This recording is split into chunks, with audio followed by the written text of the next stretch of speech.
નમસ્તે મિત્રો, દેશી સ્વાદ ચેનલમાં તમારું સ્વાગત છે। આજે આપણે બનાવીશું લીલા મગનું શાક। ગુજરાતીઓનું ઓલ ટાઈમ ફેવરિટ અને સુપર હેલ્ધી એટલે લીલા મગનું રવાદાર શાક। કહેવત છે ને કે મગ ચલાવે પગ, પણ અમારું આ શાક ખાધા પછી તમારા પગ સીધા રસોડા તરફ દોડશે।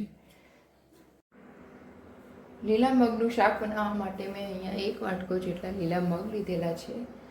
હવે મગને બાફતા પહેલાં આપણે તેને 2 થી 3 વખત સારા પાણીથી ધોઈ લઈશું।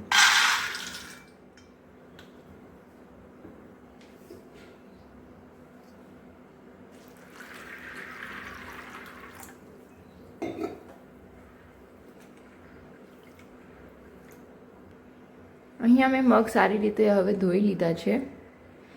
લીલા મગનું શાક એકદમ ટેસ્ટી બને છે। હવે મગના શાકમાં ગ્રેવી તૈયાર કરવા માટે આપણે એક મિક્સર જારની અંદર ડુંગળી નાખીશું,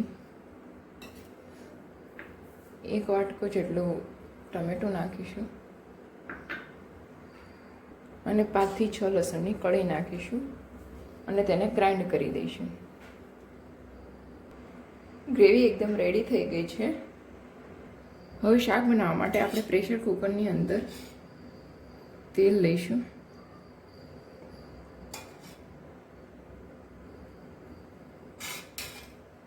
અહીંયા તેલ આવી ગયું છે। હવે તેમાં આપણે અડધી ચમચી જેટલી રાઈ નાખીશું, અડધી ચમચી ધાણા જીરું નાખીશું, ચપટી હિંગ નાખીશું અને લીમડાના 7 થી 8 જેટલા પાન નાખીશું।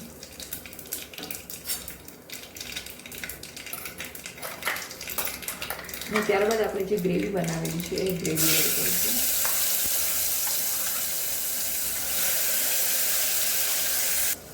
ગ્રેવીને 2 થી 3 મિનિટ માટે એમને સાતળવા દઈશું।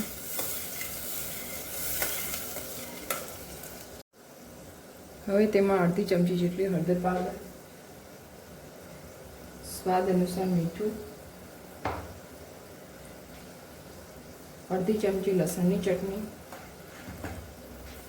નાખી અને ત્યારબાદ પ્રોપર મિક્સ કરી દઈશું।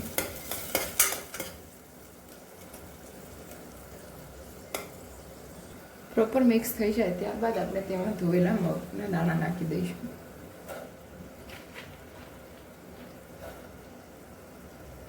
અને બરાબર હલાવી નાખીશું।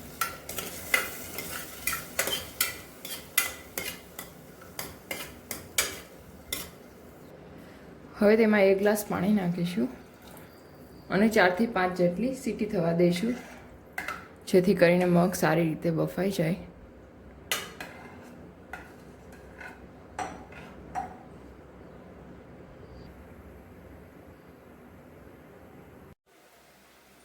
તો હવે આપણું આ લીલા મગનું શાક રેડી થઈ ગયું છે। તો તૈયાર છે આપણું મગનું શાક। મગ છે એ આપણા શરીર માટે ખૂબ જ હેલ્ધી છે। તેમાંથી પ્રોટીન, ફાઇબર અને વિટામિન્સ મળે છે। આ શાકને તમે રોટલી, પરાઠા કે બાજરીના રોટલા સાથે ખાઈ શકો છો અને સાથે જો ખાટી છાશ હોય તો તેનો સ્વાદ જ કંઈક અનેરો હોય છે।